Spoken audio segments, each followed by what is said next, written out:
ወወልድ ወመንፈስ ቅዱስ አሐዱ አምላክ አሜን። እንዴት ዋላችሁ? በምህረት በጸጋው የደገፈን ይህን ጊዜ ይህን ሰዓት ለጥቅም የሰጠን አምላካችንና አባታችን ልዑል እግዚአብሔር በጌታችን በኢየሱስ ክርስቶስ የተመሰገነ ይሁን። እንደምታስታውሱ ባለፈው ሳምንት በአንደኛ ጢሞቴዎስ ምዕራፍ 2 በሁለተኛው ክፍል በሁለተኛው አንቀጽ የመጨረሻ የሆነውን መልእክት በተለይ ከቁጥር 11 ጀምሮ እስከ ቁጥር 15 ያለውን መመልከታችንን ታስታውሳላችሁ። እንደ አጠቃላይ መልእክቱን ተካፍለነዋል፣ ግን አንዳንድ ነገሮች ላይ በተጨማሪ ማስታወሻ ለማድረግ መለስ ስላለው አንቀጹን አነበዋለሁ። እንግዲህ ወንዶች በስፍራ ሁሉ አለቁጣና አለክፉ ሐሳብ የተቀደሱትን እጆች እያነሱ እንዲጸልዩ እፈቅዳለሁ። እንዲሁም ደግሞ ሴቶች በሚገባ ልብስ ከእፍረትና ራሳቸውን ከመግዛት ጋር ሰውነታቸውን ይሸልሙ። እግዚአብሔርን እንፈራለን ለሚሉ ሴቶች እንደሚገባ መልካም ማድረግ እንጂ በሹሩባና በወርቅ ወይንም በዕንቁ ወይንም ዋጋው እጅግ በከበረ ልብስ አይሸለሙ። ሴት በነገር ሁሉ እየተገዛች በዝግታ ትማር። ሴት ግን በዝግታ ትኑር እንጂ ልታስተምር ወይንም በወንድ ላይ ልትሰለጥን አልፈቅድም። አዳም ቀድሞ ተፈጥሯልና በኋላም ሔዋን ተፈጠረች። የተታለለም አዳም አይደለም፣ ሴቲቱ ግን ተታላ በመተላለፍ ወደቀች። ነገር ግን በእምነትና በፍቅር በቅድስናም ራሳቸውን እየገዙ ቢኖሩ በመውለድ ትድናለች። እንደምታስታውሱ ባለፈው ሳምንት በነበረን ጊዜ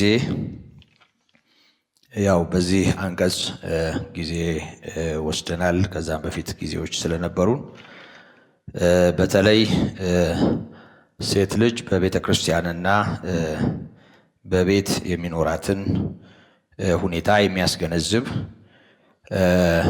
ጠቅለል ያለ ማለት ከሐዋርያት ሥራ እና ከወንጌላትም በመነሳት በእግዚአብሔር ቤት ውስጥ እንደሌላው ሰው ከመዳን ጀምሮ ያላትን ስፍራ ተመልክተናል።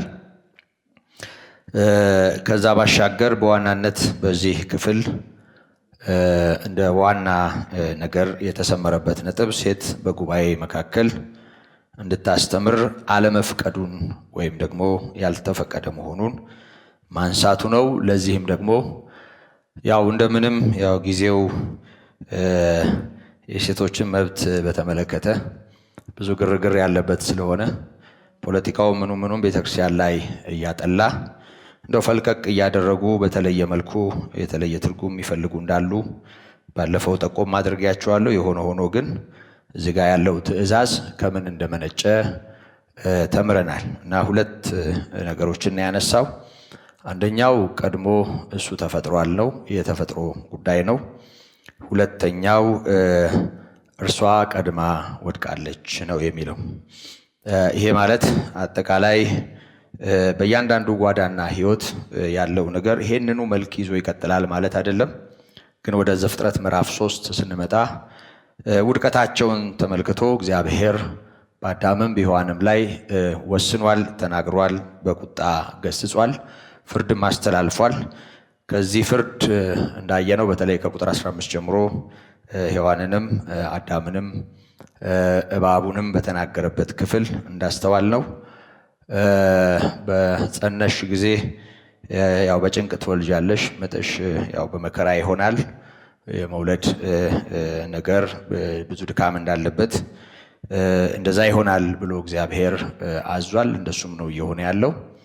ከዛ ባሻገር ፈቃድሽ ወደ ባልሽ ነው፣ እርሱም ገዢሽ ይሆናል በማለት ባል ወይም ደግሞ ወንድ የሴት ገዢ ሆኖ በፍርድ ወቅት እንደተነገረ እናያለን። እና ወደዚህም ስንመጣ በየግሉ እያንዳንዱ ወንድ እያንዳንዱ ሴት ያለው መልክና በሕይወት ዙሪያ ያለው ልዩ ልዩ መልክ ሳይሆን ሚዛኑ እዛ ዘፍጥረት ላይ ያለው የመጀመሪያው እውነት መሆኑን ነው የተመለከትነው።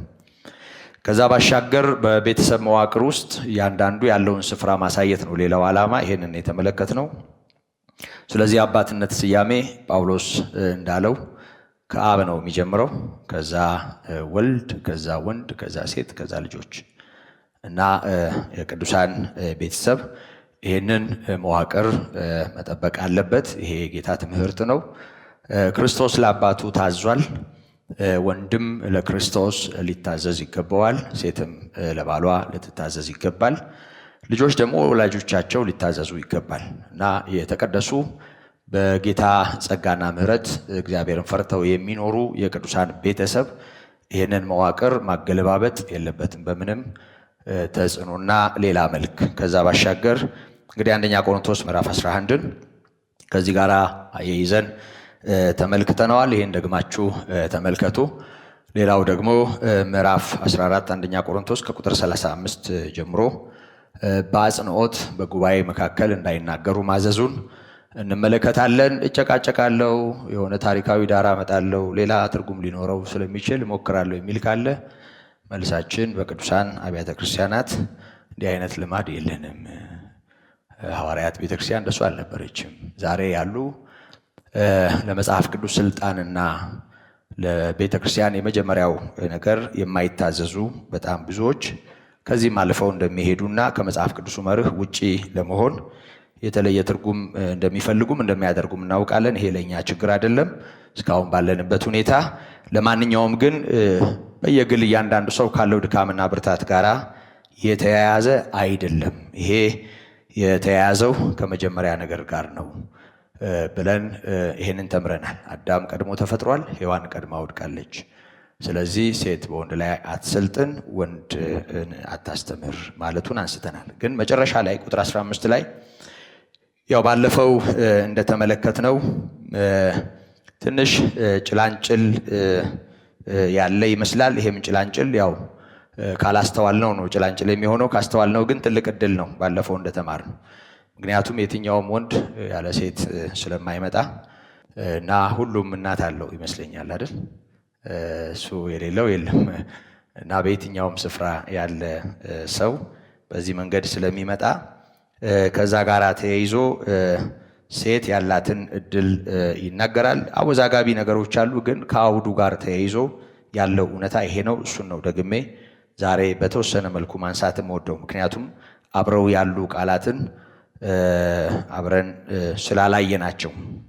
ቁጥር 15 ላይ ነው ማለት ነው አሁን ጊዜ የምንወስደው። በእምነትና በፍቅር በቅድስናም ራሳቸውን እየገዙ ቢኖሩ በመውለድ ትድናለች ይላል። በዚህ አንቀጽ ውስጥ ከዚህ በፊትም ይህንን አንቀጽ ስንማር እንደሰማነው እንደተማርነው ከባልና ሚስት ጋራ ወይም በትዳር ውስጥ ካለ የባልና የሚስት ፋይዳ ጋር ሳይሆን በቤተ ክርስቲያን ውስጥ ከሚኖር ሕይወት የቅዱሳን ሕይወት ጋር የተያዘ ምክር እንደሆነ እዚህ አንደኛ ጢሞቴዎስ ላይ የምናየው አንስተናል። አንደኛ ቆሮንቶስ ላይ ምንም እንኳ ከዛ ጋር የተያዘም ቢሆን ግን ባል ሚስት እያለ ስለሚጠራ እሱን ከትዳር ጋር ብናያያዝ፣ ሁለተኛ አንደኛ ጴጥሮስ ምዕራፍ 3 ጋራም ያለውን አንብበናል ከቁጥር 1 አንስቶ እስከ 7 ድረስ። እሱንም ባል ሚስት ከሚለው ጋራ አያይዘን ብናየው ምንም ችግር የለውም። የሆነ ሆኖ ግን ወደዚህኛው ስንመጣ በጾታ ለይቶ ወንዶች እና ሴቶች ነው እና ያለው።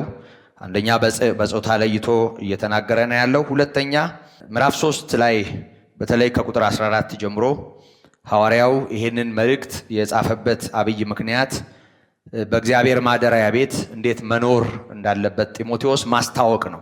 በቅድስት ቤተ ክርስቲያን ውስጥ ራሱ ጢሞቴዎስ እንዴት መኖር እንዳለበት የቤተ ክርስቲያኗ ስርዓት ወይም ደግሞ የቅድስት ጉባኤ መልክ ምን መምሰል እንዳለበት የሚያሳይ ስለሆነ ባልና ሚስት ወንድና ሴት ከሚለው ባልና ሚስት ከሚለው ነገር በላይ ወንዶችና ሴቶች የሚለው ሐሳብ ሚዛን እንደሚደፋ ተመልክተናል። ቁጥር 15 ላይ ምንም እንኳ በዝርዝር መጨረሻ ላይ የተነሱት በሴት አንቀጽ ከቀረበው ነገር ውጪ ሁሉንም የሚመለከት ቢሆንም የሆነ ሆኖ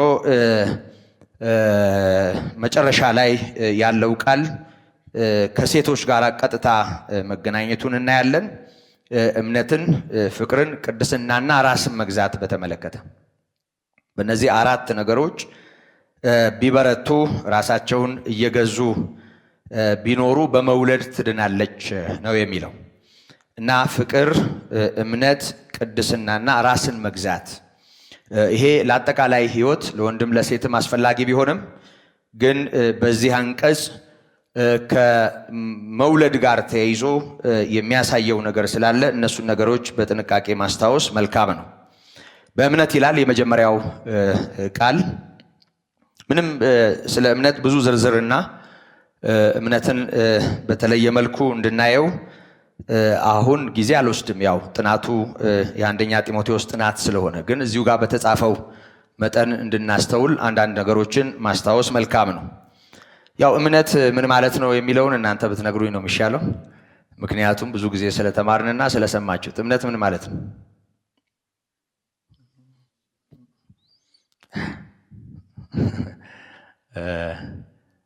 እምነት ምን ማለት ነው?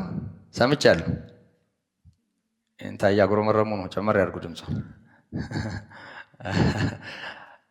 ያው ሁላችሁም የምታውቁት ነው ብዬ ስለማስብ ነው እዛ ዝርዝር ነገር ውስጥ የማልገባው።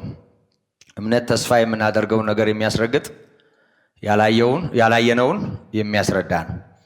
እምነት ስንል ተስፋን ማዕከል ያደረገ እርግጠኝነትና መረዳት ነው። አንድ ሰው ያምናል ሲባል እነዚህ ሶስት ነገሮች በሱ ሕይወት ውስጥ የግድ መኖር አለባቸው። ተስፋ ከሌለው አንድ ሰው ረጅም ሰዓትን ቢጸልይ እምነት የለውም። እምነት እግዚአብሔር የሚፈልገው የሚሰራ በሱና በእግዚአብሔር መካከል ቁርኝት እንዲኖር የሚያደርግ እምነት የለውም። በሚያምነውም ነገር ላይ እርግጠኛ ካልሆነ፣ ከዛ ባሻገር የሚያምነውን ነገር በተመለከተ መረዳት ከሌለው፣ ማስረጃ ያለው መረዳት፣ የእግዚአብሔርን ቃል መሰረት ያደረገ መረዳት ሮሜ ምዕራፍ 10 ቁጥር 17 ላይ እንደተጻፈው እምነት ከመስማት ነው፣ መስማትም በእግዚአብሔር ቃል ነው ወይም የእግዚአብሔርን ቃል ነው። እና አንዳንዶች ዝም ብለው እናታቸው እንደሚያምኑ ሊያምኑ ይችላሉ። ቤተሰብ፣ ሰፈር አካባቢ ያለውን አይነት ነገር ሊኖራቸው ይችላል። ያ ነገር ጥሩም ያልሆነ ነገር ሊኖር ይችላል። ግን እግዚአብሔር እውቅና የሚሰጠው እምነት የምንለው እምነት እንደው ዝም ብሎ ሰው አይኑን ጭፍን አድርጎ አንድ አምላክ አለ ብሎ እንደፈለገ የሚኖረው ኑሮ ሳይሆን የእግዚአብሔር ቃል መሰረት ሆኖ የሚኖር ህይወት ነው። ይሄ ልክ እንደወንዱ ለሴቷም ያስፈልጋታል አይደል? ይሄ በጾታ የማንከፍለው ማንነት ነው። የሆነ ሆኖ ልክ እንደወንዱ ለሴቷም ያስፈልጋታል ደህንነት። ሁለቱም እኩል በክርስቶስ በማመን የሚያገኙት እውነት ስለሆነ ከዛ ባሻገር የእግዚአብሔር የሆነውን ነገር በመቀበል የእግዚአብሔር የሆነውን ነገር በመስማት የእግዚአብሔር የሆነውን ነገር በመቀበልና በመስማት ላይ የተመሰረተ እምነት አስፈላጊ ነው። ያም እንዲሆን ሐዋርያው እንደደከመ እንዳገለገለ ይናገራል። ገላትያ ምዕራፍ 5 ቁጥር 22 ላይ የመንፈስ ፍሬ ከሚላቸው ነገሮች አንዱ ነው እምነት። ከዛ ባሻገር በሮሜ 1 ቁጥር 5 ላይ ጽድቅ ከእምነት የሚነሳ መታዘዝ እንዲኖር ጸጋና ሐዋርያነትን ተቀበልን ይላል እና ሴት ወንድ ከሚለው ይሄ ዓለም ከሚያስበው የእግዚአብሔር ቃል በሚለው ነገር ላይ የተመሰረተ መታዘዝ ልክ ከደህንነት ጋር ሰው ተያይዞ በክርስቶስ ሲያምን እንደሚድን እንዲሁ ከእግዚአብሔር ቃል ጋር ባለ ህብረት የእግዚአብሔር ቃል በእኛ ላይ አሸናፊ ሆኖ ለቃሉ ታዘን የምንኖረው እምነት ነው እምነት የሚባለው። ሐዋርያው እምነት ምንጭ የሆነለት መታዘዝ እንዲገኝ ሐዋርያነትንና ጸጋን ተቀበልን ይላል።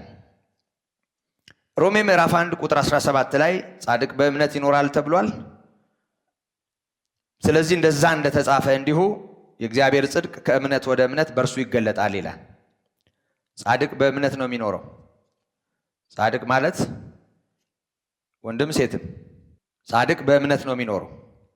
የእግዚአብሔር ጽድቅ ደግሞ በሚያምነው ሰው ሕይወት ሁልጊዜ ከእምነት ወደ እምነት እያደገ በእድገት እየተገለጠ ይመጣል። በቤተ ክርስቲያን ውስጥ ላለ ሕይወት፣ በትዳርም ውስጥ ላለ ሕይወት፣ ለየትኛውም ጤናማ እግዚአብሔር ደስ የሚሰኝበት እምነት እና ሕይወት የእግዚአብሔርን ቃል መሰረት ያደረገ የእምነትን ጋሻ ማንሳት ለሁለቱም አስፈላጊ ነው። ለጊዜው ለሁለቱም እያልን እንየው፣ ግን ያው እርሷ እንደርሱ ያላትን ስፍራ እንድናየው ነው፣ እኩል እንድናስበው ነው። ይሄን በዚህ መልኩ ማስታውሳችሁ ኤፌሶን 6:15 የእምነትን ጋሻ አንሱ ይላል። ጋሻ መከላከያ ነው አይደል? አዎ፣ ብዙ ጤናማው ነገራችንን ሊዋጋ ጠላት ይሰራል እና እምነት የሚባል ጋሻ ያስፈልጋል። ያም ደግሞ ከእግዚአብሔር ቃል በመነጨ ማስተዋል እግዚአብሔር ባለን ነገር ላይ የቆመ እምነት ነው። ሌላው በተለይ ከዚህ ከጳውሎስ ጢሞቴዎስን ማንም ታናሽነትህን አይናቀው ያለበትን ክፍል ታስታውሳላችሁ። አንደኛ ጢሞቴዎስ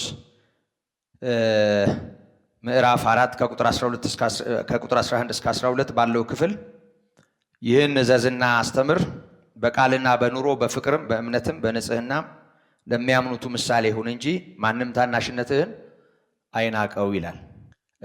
ጢሞቴዎስ ወጣት አገልጋይ ነው። ግን የሚሰሙት እንዲያከብሩት ምን ያርግ? በእምነት በፍቅር በቃል በስራ ለሚያምኑቱ ምሳሌ ይሁን ይለዋል። በቤት ውስጥ ምናልባትም እንደ አሁኑ አስተሳሰብ ትንሹን ስፍራ እንደያዘች የምትታሰበው አሁን ባለበት ሁኔታ ማለቴን እንዳትዘነጉ፣ በእግዚአብሔር ቃል አይደለም።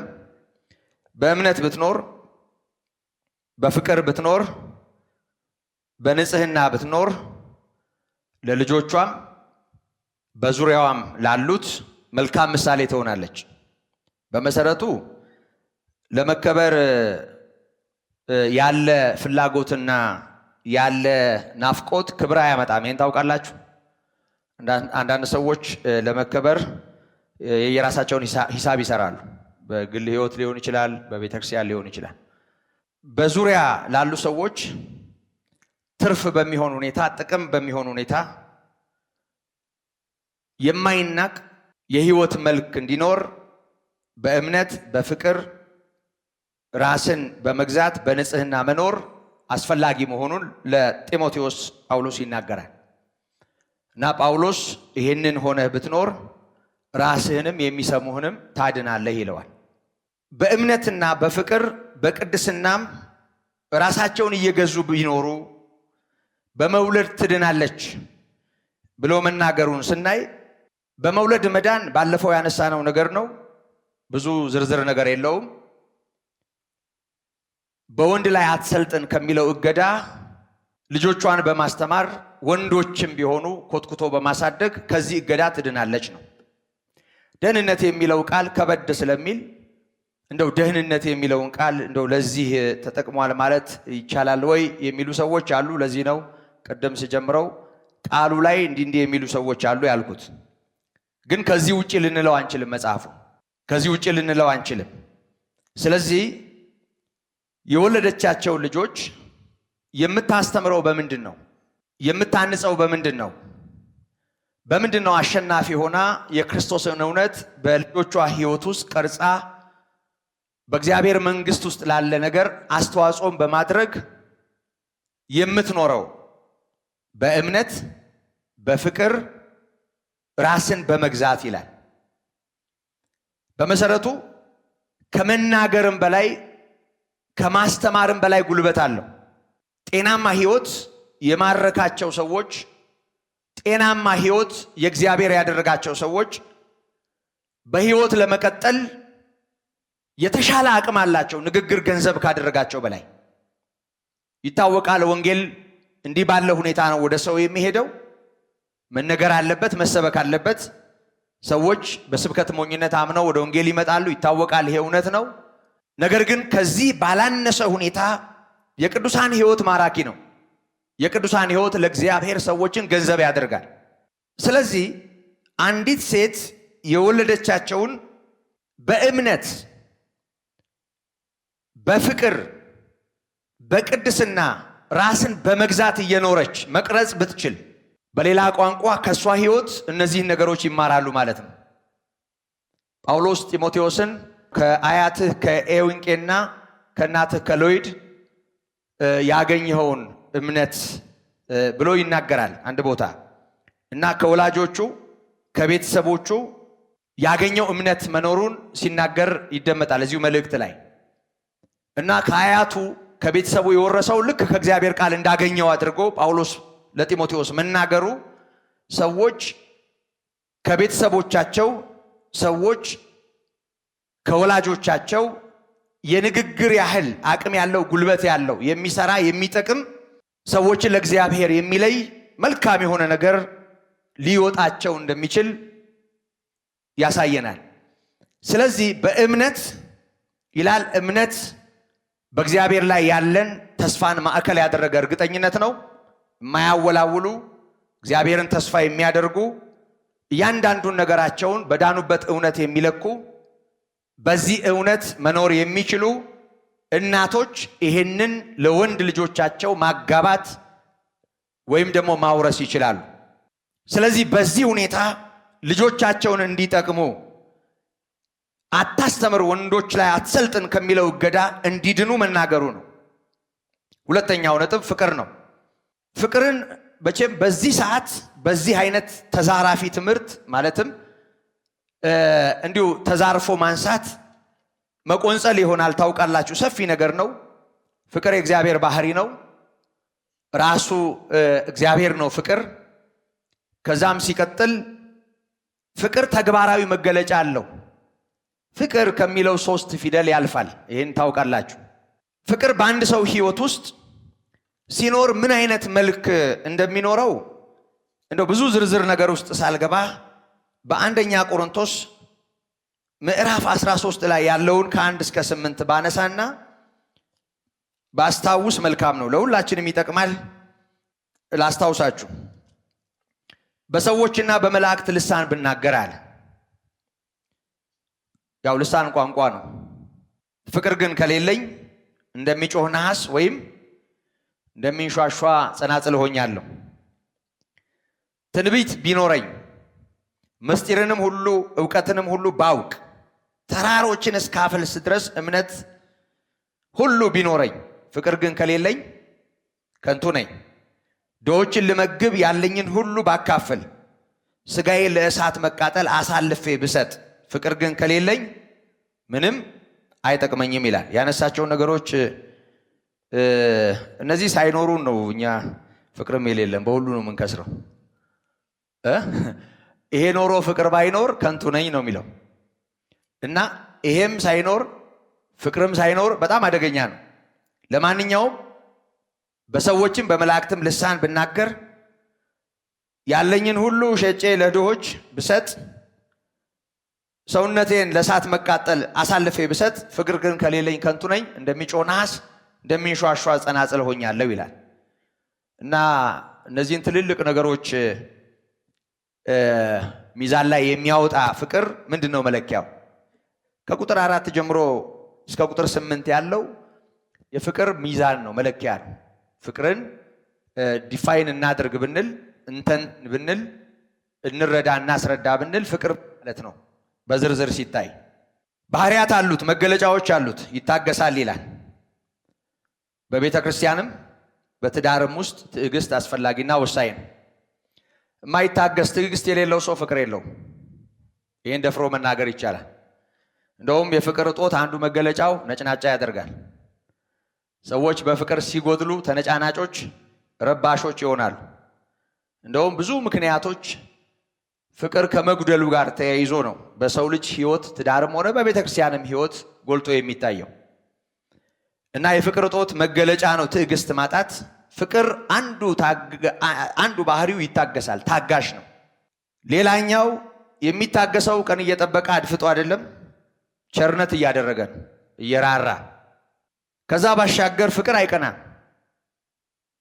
እኛ የምናውቀው ፍቅር ቀናተኛ ነው። እንደውም የሚወዱ ሰዎች ስለምንወድ ነው ምንቀናው ሲሉም እናደምጣለን። ግን እግዚአብሔር የሚለው ፍቅር አይቀናም ይላል። ቃሉ የሚለው ይሄንን ነው። ፍቅር አይመካም፣ የራስ በሆነው ነገር አይታበይም፣ የማይገባውን አያደርግም፣ የራሱን አይፈልግም ማለት የራሱን ብቻ አይፈልግም፣ ለራሱ አያደላም፣ እኔ ባይ አይደለም። ፍቅር ብስጩ አይደለም። ፍቅር በደልን አይቆጥርም። ከእውነት ጋር ደስ ይለዋል እንጂ ስለ አመፃ ደስ አይለው። ሁሉን ይታገሳል፣ ሁሉን ያምናል፣ ተጠራጣሪ አይደለም። ሁሉን ተስፋ ያደርጋል፣ በሁሉ ደግሞ ይጸናል ይላል። ፍቅር ለዘወትር አይወድቅም። የማይወድቀው ለምንድን ነው? እነዚህ ባህሪያቱ ቋሚ ያደርጉታል። በመንፈሳዊ ሕይወት ለእግዚአብሔር እውነት ታዞ ለእግዚአብሔር ቃል ታዞ መኖር ያለ ፍቅር አይቻልም። ፍቅር ደግሞ ትክክለኛ መገለጫው ይሄ ነው። እነዚህን ነገሮች በዝርዝር ጽፈናቸው ለምንኖረው ኑሮ መለኪያ ልናደርገው ይገባል። ምክንያቱም ጌታ ኢየሱስ ክርስቶስ የኔ መሆናችሁ የሚታወቀው በስብከታችሁ ነው አላለም? ባለባበሳችሁ ነው አላለም?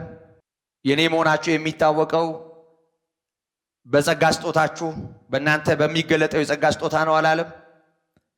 ዮሐንስ 13:35 ላይ የኔ መሆናችሁ የሚታወቀው በፍቅራችሁ ነው አለ። እና ከትልልቅ የጸጋ ስጦታዎች ሰው ከሚያስቀና ልግስናዎች ለሃይማኖት ካለ ተጋድሎ ፍቅር ሚዛን ይደፋል። ስለዚህ እያንዳንዱ ሰው የራሱን ሕይወት በዚህ መለኪያ ይለካና እኔ አፍቃሪ ነኝ ወይ? እኔ ወዳጅ ነኝ ወይ? በትክክል ፍቅር የሚባለው ነገር እኔ ውስጥ አለ ወይ ብሎ ራሱን ይመርምር። ይሄ ካለ ፍቅር አይወድቅም፣ ቀጣይ ይሆናል። ባህሪው ነው ይሄ፣ ያኖረዋል፣ አሸናፊ ያደርገዋል። ከጸጋ ስጦታ ጋር ስላያያዘው ጉዳዩን መጨረሻ ላይ ትንቢት ቢሆን ይሻራል፣ ልሳኖች ቢሆኑ ይቀራሉ፣ ዕውቀትም ቢሆን ይሻራል ይላል። ጊዜ ከሚለውጣቸው እና ከሚቀሩ ነገሮች ጋር በንጽጽር ነው ያነሳው። የጸጋ ስጦታ በአንደኛ ቆሮንቶስ መልእክት ላይ ትኩረት የተደረገበትና የቆሮንቶስ ቤተክርስቲያን ፍቅር የሚያህለው ትልቅ ነገር የሚገፋባት ምክንያት የጸጋ ስጦታ ስለነበር እንደ ዛሬው ሰዎች በጸጋ ስጦታ ድነዋል አልዳኑም ይባባላሉ። ሰዎች በዚህ ይመዛዘናሉ፣ በዚህ ይናናቃሉ። ለቤተክርስቲያን ጥቅም የተሰጠውን ለመራገጫ ሰዎች ያደርጉታል፣ ለጥላቻ ሰዎች ያደርጉታል። ለማንኛውም በክርስትና ውስጥ በእያንዳንዱ ሰው ሕይወት ውስጥ አስፈላጊ ከሆኑ ነገሮች መሃል ነው እምነት። ያለ እምነት እግዚአብሔርን ደስ ማሰኘትም አይቻልም፣ ከእግዚአብሔር ጋር ህብረት ማድረግም አይቻልም። የክርስትና ሕይወት ደግሞ ትክክለኛ ገጽታው ፍቅር ነው። ያለ ፍቅር ምንም ነገር ቢኖር ትርጉም የለውም። ከዛ ባሻገር መቀደስ ማለት ለእግዚአብሔር መለየት ነው። ትቀደሱም ዘንድ ፈልጉ ይላል እዛ ዕብራውያን 12 ላይ። ያለ እርሱ ጌታ ላይ የሚቻለው የለም ይላል እና መቀደስ ለእግዚአብሔር መለየት ነው። በመሰረቱ እግዚአብሔር ለቅድስና ጠርቶናል። በቅድስና ለእግዚአብሔር በመለየት መኖር አሁን የተጠራንለት ሕይወት ግዴታ ነው። ምክንያቱም የጠራን ቅዱስ ስለሆነ፣ የጠራችሁ ቅዱስ ነው ተብሎ ተጽፏል። እኔ ቅዱስ ነኝና እናንተም በኑሯችሁ ሁሉ ቅዱሳን ሁኑ ብሎናል። ከቅድስናው እንድንካፈል እግዚአብሔር ይፈልጋል። ስለዚህ መለየትና ለእግዚአብሔር ራስን መስጠት አስፈላጊ ነው። በቅድስና ራስን መግዛት በመሰረቱ ቅድም እንዳነሳሁት ገላትያ ምዕራፍ 5 ቁጥር 22 ላይ የመንፈስ ቅዱስ ፍሬ ተብለው ከተጠቀሱት መሃል ነው። ራስን መግዛት አሁን ባለንበት ሕይወት የሚጠበቅ የሕይወታችን መልክ ነው። በእግዚአብሔር መንፈሳችን ነቅቶ የሚያፈራው ፍሬ ነው። እንዳላመንበት ጊዜ በክርስቶስ እንዳልሆንበት ጊዜ ዝም ብለን ምኞታችንን ተከትለን ሐሳባችንን ተከትለን ፈቃዳችንን ተከትለን አንኖርም። ፈቃዳችን በፈቃዱ ምኞታችን በእርሱ ሐሳብና በቃሉ ምክር ነው የሚመራው። ራስን መግዛት አስፈላጊ ነው። ስለዚህ እንደዚህ ቢኖሩ ነው የሚለው። እንግዲህ ባለፈው ጠቆም እንዳደረኳችሁ በመውለድ ትድናለች የሚለው አጽንዖት ወንድ ልጅ ያው ያለ ሴት አይመጣም፣ ሰው በዚህ መልኩ ነው የሚወለደውና በእንዲህ አይነት ሁኔታ ልጆቿን ማስተማር መብት አላት። አታስተምር፣ በወንድ ላይ አትሰልጥን ከሚለው እገዳ ነፃ ናት ማለት ነው። ከዛ ሲቀጥል በሁለተኛ ደረጃ ከላይ የሚያነሳው ነገር አለ። እሱ ቀድሞ ተፈጥሯል፣ እሷ ቀድማ ስታለች ይላል። እንግዲህ በዚህ ትንታኔ መሰረት በስህተት ትቀድማለች የሚለው መልእክት ያው ሴት ልጅ ቀድማ መውደቋን እና የመጀመሪያውን የውድቀት መነሻ ነው የሚያስታውሰን። ነገር ግን በቅድስና ብትኖር፣ ራስን በመግዛት ብትኖር፣ በእምነት ብትኖር፣ በፍቅር ብትኖር ግን ስሁት ናት፣ አሳች ናት፣ እንቅፋት ናት ከሚለው ትድናለች። ምንም ጥርጥር የለውም። ሁልጊዜ ያሳታችሁ ትቀጥላላችሁ እህቶች? አይሆንም አይደል? የሔዋን ታሪክ ነው እሱ የሔዋን ታሪክ ነው እና ቀድማ ወድቃለች፣ ቀድማ ስታለች። ከዛ ደግሞ ያው በሌላ ቋንቋ እሷ ሳተችኝ አይደለም ያለው አዳም፣ እንዳልበላው ካዘዝከኝ ሰጠኝ፣ እሷ ናት እንደዚህ ያደረገችኝ ያለው። ያው ምክንያቱ ተቀባይነት ቢያጣም የሆነ ሆኖ ግን ሴት ልጅ በእምነት በፍቅር በቅድስና ራስን በመግዛት ታስታለች፣ ደካማ ናት፣ አቅመቢስ ናት ከሚለው ነገር መውጣት ትችላለች በዚህ መልኩ። ስለዚህ ልጆቿን ማስተማር ትችላለች። አሳች የሚለውን ስም መቀየር ትችላለች። ከላይ ይሄ በጣም ጌጣጌጥ ማብዛቱን፣ መሽቀርቀሩን፣ ውጫዊ ውበቱን በሴቶች ጎልቶ የሚታየው ዛሬ ተቀላቅሏል ሁሉ ነገር፣ ግን ያው በሴት ይብሳል እና ጎልቶ የሚታየውን ይሄ ከውጫዊ መሽቀርቀር ጋር የተያያዘውን ነገር አንስቶ እንደው ከህፍረት ጋራ ራስን ከመግዛት ጋራ ሰውነትን ይሸልሙ እንጂ በከበረ ልብስና በውጫዊ በሆነው ጌጣጌጥ በወርቅ በእንቁ እንደሱ አይደለም። ሹርባው አይሁን ውበታችሁ፣ ይሄ ውጫዊው ነገር አይሁን መገለጫችሁ ብሎ ከላይ ይመክራል። እና ወደ ማጠቃለያው ስንመጣ አሁንም ከእምነትና በጎውን ነገር ከማካፈል አኳያ በእምነት በፍቅር በቅድስና ራስን በመግዛት መኖር የቻሉ እህቶች ለሌላውም ጥቅም ይሆናሉ እና በተለይ ልጆቻቸውን በደንብ መጥቀም ይችላሉ እና በጣም እግዚአብሔር የደገፋቸው በእናቶቻቸው ሕይወትና አገልግሎት ወደ ጌታ የመጡ እናቴ በጣም ጸሎተኛ ነበረች፣ ትመክረኝ ነበር፣ ታስተምረኝ ነበር የሚሉ ሰዎች አሉ። እናንተ ጋር ይኑሩ አይኑሩ አላውቅም፣ እናንተ ቤት ማለት ነው። እና እንዲህ ባለ ሁኔታ ለቁም ነገር የበቁ በተለይ የጌታ በሆነው እውነት የተጠቀሙ ሰዎች እናቶቻቸውን እንደ መልካም ምሳሌና እንደ አብነት ሲያነሱ እናያለን። ስለዚህ እንደው ሴት አሳሽ ናት፣ ሴት እንደዚህ ናት ከሚለው ያ ከመጀመሪያው ታሪክ ለመውጣትና ለማምለጥ አንደኛ እምነት ያስፈልጋታል። ከዛ ባሻገር በፍቅር መኖር ያስፈልጋታል። ለእግዚአብሔር መለየት አለባት። መለየት ደግሞ በቅድስና በጽድቅ ዝግ ባለ መንፈስ በትህትና በፍቅር ራስን በመግዛት መሆን አለበት።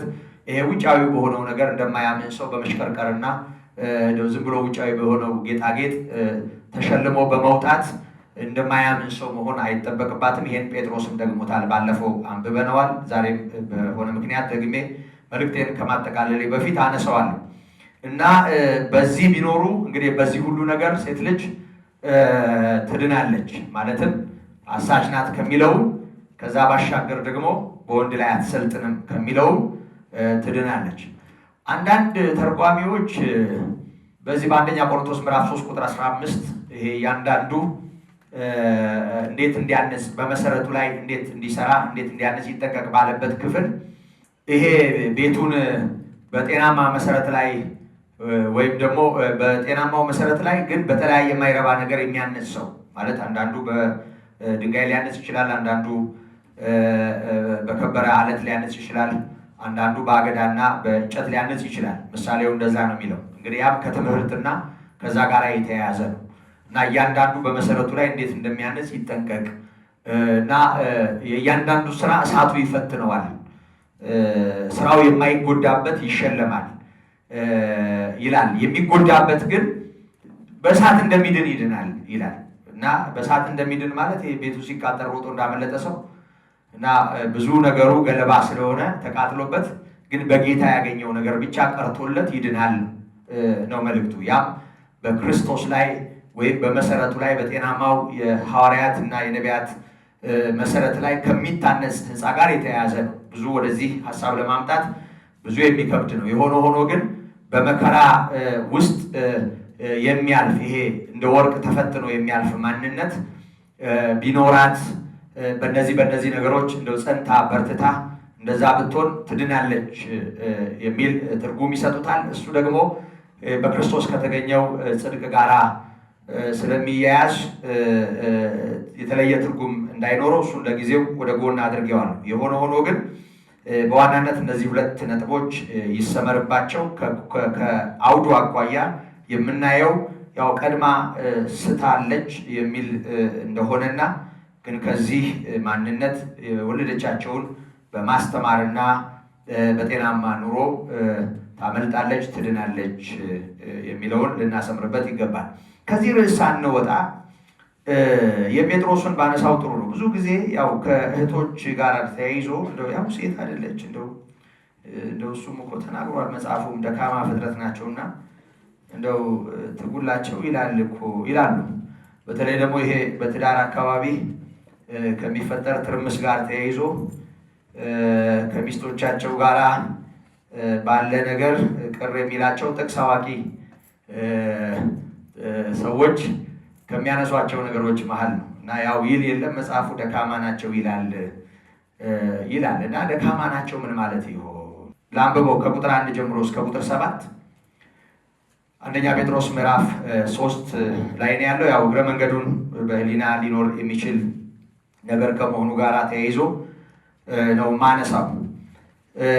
እናንተ ሚስቶች ሆይ ይላል ከባሎቻችሁ አንዳንዱ ለትምህርት የማይታዘዙ ቢኖሩ በፍርሃት ያለውን ንጹሑን ኑሯችሁን እየተመለከቱ ያለ ትምህርት በሚስቶቻቸው ኑሮ እንዲገኙ ተገዙላቸው ይላል። በጣም ደስ የሚል ጥቅስ ነው። ማለት ሴቶች ወይም ሚስቶች እግዚአብሔርን የሚያውቁ ወንጌል የሚያውቁ ክርስቶስን የሚያውቁ ሆነው ባሎች ባል ብቻ ሊሆኑ ይችላሉ። ክርስቶስ የሌላቸው ሊሆኑ ይችላሉ። በመጀመሪያዊቱ ቤተክርስቲያን ታሪክ ውስጥ አንዱ ፈታኝ ነገር ወንጌል ሲሰበክ ወይ ሚስት ወደ ወንጌል ትመጣለች ወይ ባል ይመጣል እና የማያምኑ ባሎች ያሏቸው ያመኑ ሴቶች ደግሞ የማያምኑ ሚስቶች ያሏቸው ያመኑ ባሎች የመጀመሪያዊቱ ቤተክርስቲያን ውስጥ እንደነበሩ ጳውሎስ በአንደኛ ቆሮንቶስ ምዕራፍ 7 ላይ የሚያነሳው ነገር እሱን ያስታውሰናል። እና እንደኛ ዘመን አገልጋዮች ቢሆን ኖሮ እነዚህን ሁሉ ትዳሮች ይበጠብጡ ነበር። ሐዋርያት ግን የሰጡትን መፍትሄና ያሉትን ነገር ታስታውሳላችሁ።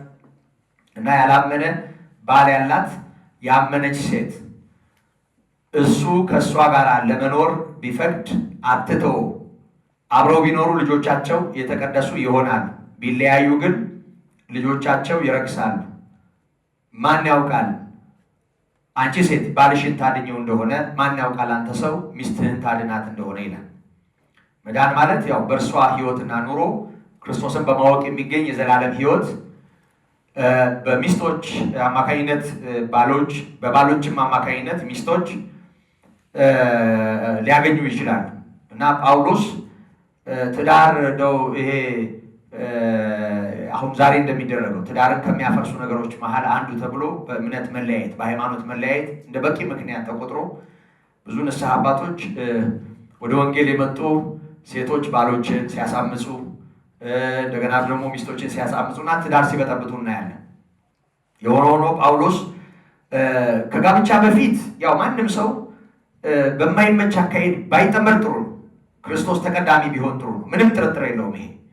ምክንያቱም የህይወት ኪዳን ነውና ሰው ሳይመቸው አልተመቸኝም ብሎ ሊተወው ሊበትነው የማይገባ ተቋም ስለሆነ ፍቺን ይጠላል እግዚአብሔር።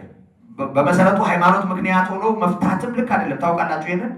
ክርስቶስን ምክንያት አድርጋ እንደው ዝም ብላ እንደው በጌታ አይደለም እንደውም ይሄ ፋሽን ነው።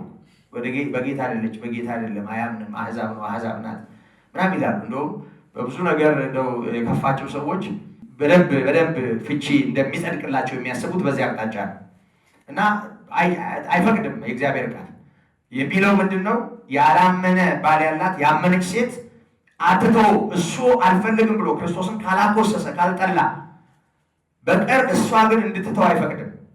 እሱም ያላመነችውን እንዲተው አይፈቅድም። እንደው ከጴጥሮስ ትምህርት ጋር ስናያይዘው ይሄ በእርግጥ በትምህርትና በመንፈሳዊ ነገር ያላደጉ ባሎችን ይመስላል። ምክንያቱም ባሎቻቸው በጌታ ትምህርት የሌሉ ቢሆኑ የሚለው ነገር በእርግጥ የጴጥሮሱ ያመኑ ሆነው በመንፈሳዊ ነገር ያልጎለበቱ ያላደጉ መሆናቸውን ያሳያል።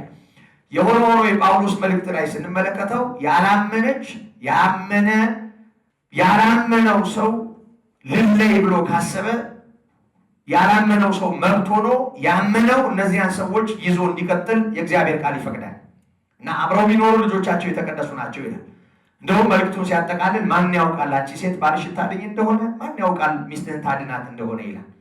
ስለዚህ እንደውም የዳነው ሰው አካሉ የሆነውን በጋብቻ ህብረት አካሉ የሆነውን ሰው ለማዳን ለመጥቀም በማስተዋል መስራትና ምክንያት መሆን እንዳለበት ነው የሚያሳየው።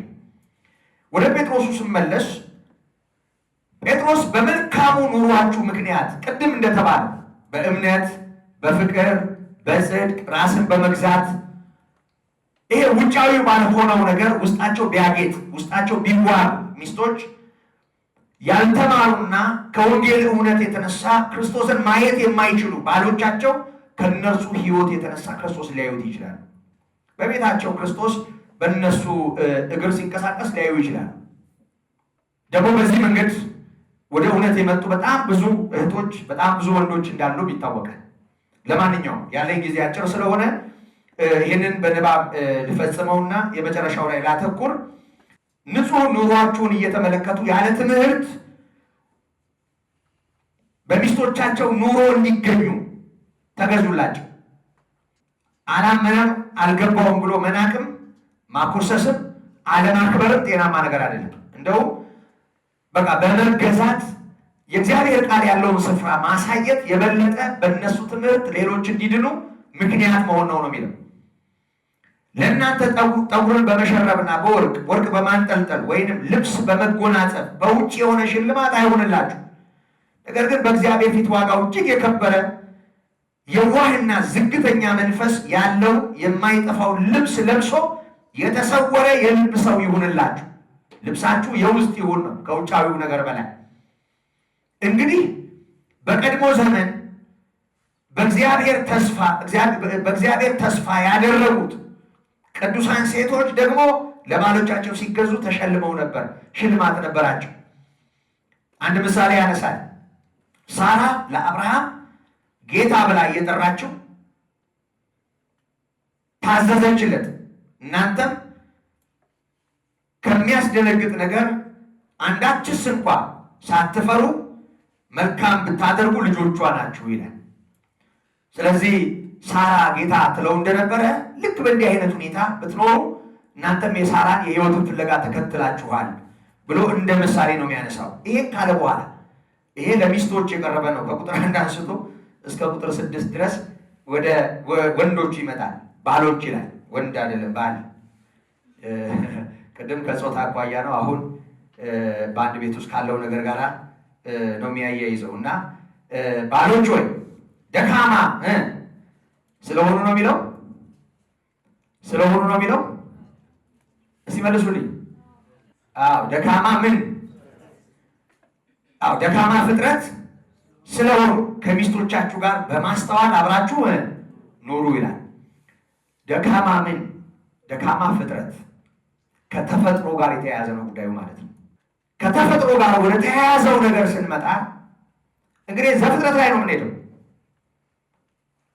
ከወንዱ በኋላ ተፈጠረች፣ ከጎኗ አጥንት ተወሰደች፣ ሴት ሆና ተሰራች እና ሴትን ሴት አድርጎ እግዚአብሔር ሲሰራ አሁን ያሉ እህቶች ወይም እናቶች ወይም ሴቶች ያላቸው ማንነት በራሱ በእግዚአብሔር የተፈጠረ የተሰራ ገና ከፍጥረት የመጀመሪያ ታሪክ አንስቶ የሆነ ማንነት ነው። በመሰረቱ ስለ ጾታ ስናወራ ፈጣሪ ካደረገው ነገር ጋር ነው የምናያይዘው።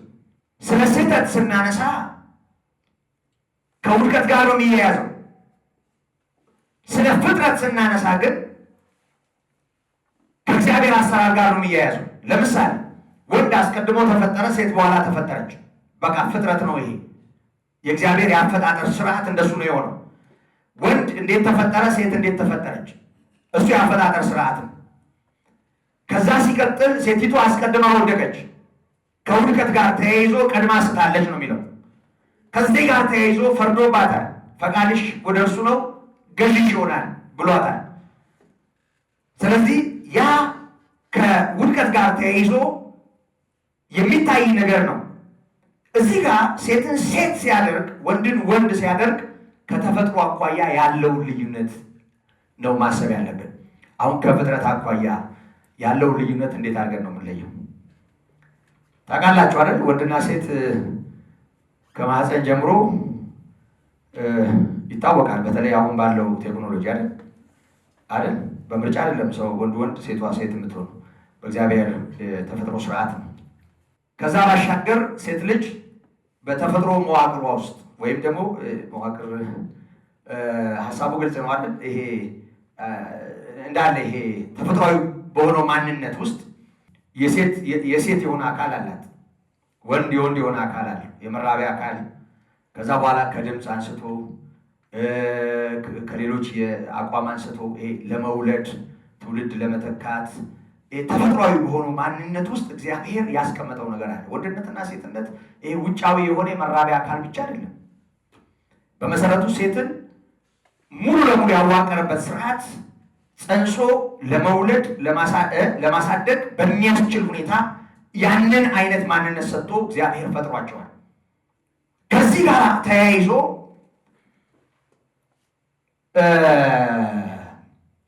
ወንድና ሴት እንደው ከአቅም አኳያ ይሄ ተፈጥሯዊ ከሆነ ጉልበት ይሄ እንዴት አድርጌ ልግለጠው? መግለጫ አጥቼለት ነው። ከዛ ጋር የተያዘ እኩል አቅም አላቸው ብላችሁ ታስባላችሁ? አለ ተው፣ ሌላ ነገር ውስጥ አልገባም። አንድ ነገር እንደውም ሸክም ሲሆን ቤት ውስጥ ወንዶች የሉም ይባላል። ከበድ ያለ ነገር ሲኖር የሚፈለጥም ነገር ሲኖር ወንድ ይባላል። አቅም የሚጠይቅ የጉልበት ስራ የሚጠይቅ ተፈጥሮ ነው እሱ። አትሌቲክስ የወንዶችና የሴቶች አንድ ነው። ለምን ተለየ? ለምን ወንዶች ሴቶች እንደ ወንድ አይሮጡም? የሚገቡበት ሰዓት አንድ አይነት ነው። ኪሎ ሜትሩ አላውቅም፣ እኔ ብዙ ዝርዝር ነገር የለኝም። ግን የሴት ሰዓት አንድ ጊዜ አቋረጥ አንድ አትሌት በሴት ሰዓት አልገባም ብዬ ነው ብሎ የወረደበት ታስታውሳላችሁ? ትንሽ ወደኋላ ዘገየና ምን ሆነሃል ሲባል በሴት ሰዓት እንዳልገባ ብዬ ነው። እና ምንድን ነው ይሄ የሚያሳየን? ምንድን ነው የሚያሳየን? ለምንድን ነው ወንድና ሴት አንድ ላይ ኳስ የማይጫወቱም? ያው ምሳሌው ገላጭ ስለሆነ ነው ማለት ነው። የወረደም ቢሆን ግን ገላጭ ነው። ተፈጥሮ ነው የሚያሳየው። ይሄ ምንድን ነው እዚህ ውስጥ የምናየው ነገር? ተፈጥሮ ከተፈጥሮ አኳያ አሁን ደካማ ፍጥረት የሚለውን ከተፈጥሮ አኳያ ለመጎዳት፣ ለመበደል፣ በተለያየ መንገድ ለመጠቃት ተፈጥሮ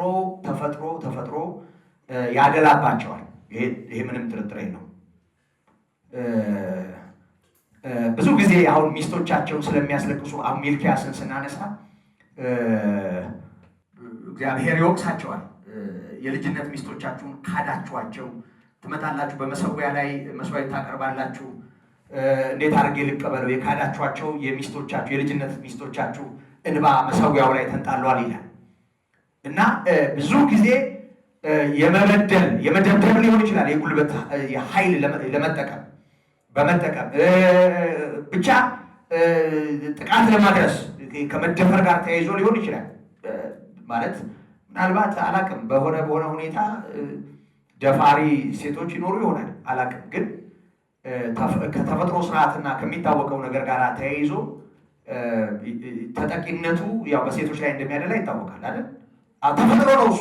አሁን ከተፈጥሮ አሁን ሴት በግሏ ደክማ በግሏ ቀሽማ ወይም የሆነ ችግር ኖሮባ ሳይሆን ተፈጥሮ ያደረገው ነገር በእንዲህ አይነት ሁኔታ ለመጠቃት የሚያስችል ነው እና አሁን ከሐዋርያት ጋር ባለፈው አንስቼዋለሁ።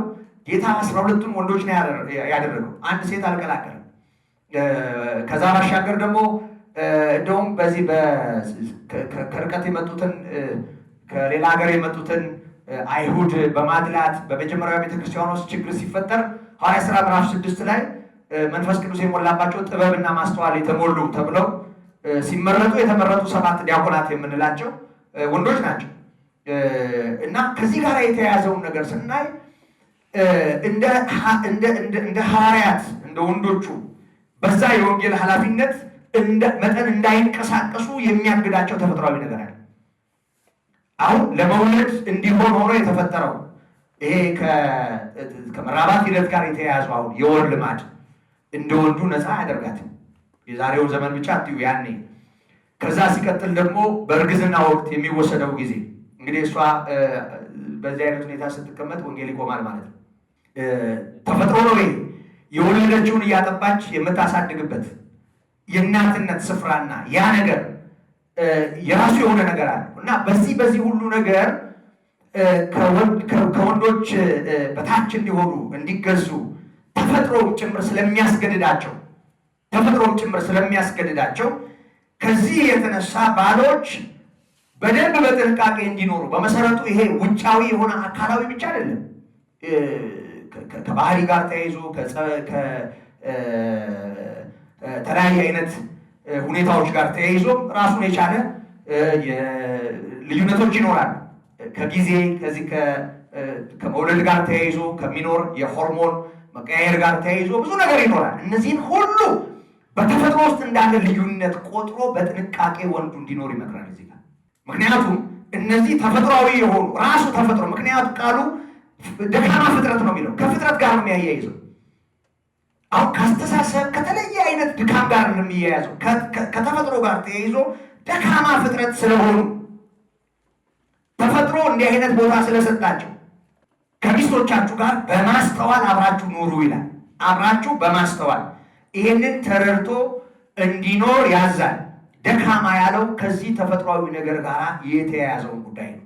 ይሄንን በደንብ ማስተዋል ያስፈልጋል እና ሁሉ ቦታ ላይ አንዳንዴ ራሳቸው ደክመው ራሳቸው አጥፍተው ራሳቸው በድለው ራሳቸው ብዙ ልክ ያልሆነ ነገር አድርገው ይሄንን በቃ እንደውችን ጥቅስ ብቻ ስለሚያውቁ ያው እንደምታውቀው ሴቶች አስቸጋሪ ናቸው የሚሉ ሰዎች ራሳቸው አስቸጋሪ ናቸው። ልክ አይደለም ማለት ነው የተባለበት ሁኔታ ይሄንን ነው የሚያመለክተው እና ጸሎት ይኸውላችሁ ጥቃት ካለ በዚህ ድካማቸው ምክንያት መርገጥ ካለ በፍቅር ካልሆነ ኤፌሶን ላይ እንደተጻፈ አካሉ እንድትሆን የከፈለውን ዋጋ ያሳየንም። ኤፌሶን 5 ላይ በዛ መጠን ካልሆነ እንደው ብዙ ነገር ቤት ውስጥ እንዲቀሩ ስለሚያደርጋቸው ብዙ ነገር እንዲህ አይነት ተጽዕኖ እንዲደረግባቸው እድል ስለሚሰጥ ተፈጥሮ እንዲህ አይነት ቦታ ላይ ስለሚያስቀምጣቸው እንደው አልቃሻ እንዲሆኑ በዚህ የሚያዝኑ እንዲሆኑ የሚቸገሩ እንዲሆኑ ማድረግ በራስ ላይ እሳት ማንደድ እንደሆነም ጭምር ሰው ሊያስተውል ይገባዋል።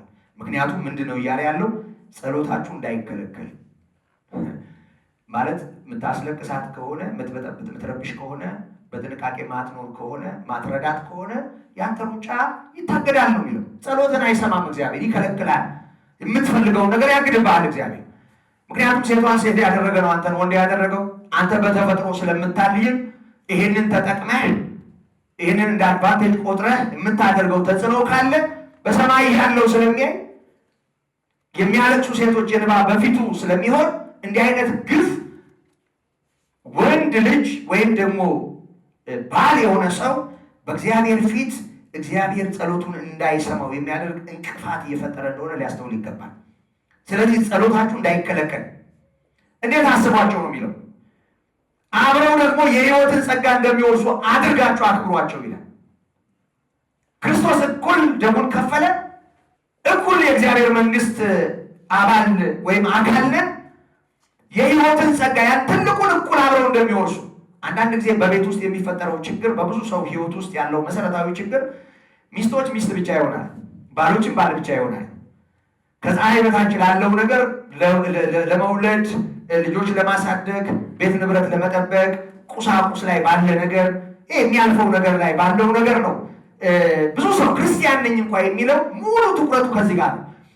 ግን አብሮ የእግዚአብሔር መንግስት የእግዚአብሔርን ጸጋ እንደሚካፈል ሰው ከማሰብ ጋር ተያይዞ በዚህ መጠን አክብሯቸው አቅማቸው ዝቅ ስለሚያደርጋቸው ወይም ደግሞ እነዚህ ሁሉ ነገሮች ታች ሊያደርጋቸው ስለሚችል ተፈጥሮ ራሱ የሰጣቸው ቦታ እንድትረግጧቸው የሚያደርግ ከሆነ ጸሎታችሁ ይታገዳል። በሰማይ ያለው አይሰማችሁ ችግር አለ። እዛ ቦታ ላይ እግዚአብሔር ያዝናል ማለት ነው። ደካማ ፍጥረት ናቸው። ከዚህ ጋር ነው የሚያያዘው። ይህንን ወደ አጠቃላይ ህይወታችን ማምጣት እንችላለን። ታናናሾችን ከመናቅ ዝቅ ያለ ስፍራ ላይ ያሉትን ሰዎች ካለማክበር ጋር ተያይዞ ዋጋ የሚያስከፍል ነገር ይኖራል በህይወታችን። ትህትና ማለት ከፍ ላለው ማጎብደድ ሳይሆን ዝቅ ላሉ ሰዎች ዝቅ ማለት ነው። ክርስቶስ ለሚያንሱት ነው ዝቅ ያለው እንጂ ከሱ በላይ ኖሮ ለትልልቅ ሰዎች አለም የተንበረከከው። ይህንን በደንብ ማስተዋል ያስፈልጋል። ይሄ መሆኑ ካልቻለ በህይወት ላይ እንቅፋት መተው የሚባል ራስን መበደል የሚባል ወንጀል ስለሚሆን ደካማ ፍጥረት ናቸው። ከተፈጥሮ ጋር ነው የሚገናኘው። ይሄንን እናሰምርበታለን። ስለዚህ አዮማ ወደዚህ ያላችሁ ወንዶች ሰማችሁ? በደርግ ቋንቋ ላውራ። ሰማችሁ አይደል ወንዶች? ደካማ ናቸው አይደሉም? መልሱ። ናቸው አይደሉም? ጥቅሱ እንድትክዱ እኮ አይደለም። ናቸው አይደሉም? አዎ። ስለዚህ ምን ይሁኑ? እንንከባከባቸዋለን። እንደሱ ነው ትምህርቱ። እና እንፈራለን። ማንን? ከላይ ያለው ራስ። የወንድ ራስ ማን ነው? ክርስቶስ። የክርስቶስ ራስ ማን ነው? እግዚአብሔር አይደል? ስለዚህ እያንዳንዱ ሰው እንዲህ አይቶ ጡንቻውንና የእሷን አቅም አይቶ ሳይሆን መኖር ያለበት በቃ የቤቱ ባለቤት የሆነውን ከፍ ያለውን አይቶ በጥንቃቄ ነው መኖር ያለበት እንጂ ይህንን ከግንዛቤ ከአስተሳሰብ ከሌሎች ነገሮች ጋር እያያዙ ማወሳሰብ መጽሐፍ ቅዱሳዊ አይደለም። እና እንከባበር ነው ጉዳዩ። እግዚአብሔር ጸጋ ይብዛልን ይብዛላችሁ። መቼም ጉዳዩ የወንዶች እና የሴቶች ጉዳይ አይደለም። ብዙ ጊዜ ሴቶች ወንዶች ስላልኩ እዛ ላይ እንዳታሰብሩ፣ እንደው አልፎ አልፎ ትኩረት እንዲሆን እንደዛ ልበል እንጂ የክርስቶስ ቤተክርስቲያንና የቅዱሳን ጉዳይ ነው። ጉዳይ ማን ነው? የክርስቶስና የክርስቶስ ቤተክርስቲያን ጉዳይ ነው። ጉዳዩ የቤተሰብ ጉዳይ፣ በእግዚአብሔር ቤት ውስጥ እንዴት ባለ ስነስርዓት መኖር እንደሚገባ የሚያሳየው ይህንን ነው የሚያሳየው። እና እግዚአብሔር ጸጋ ይብዛልን ይብዛላችሁ።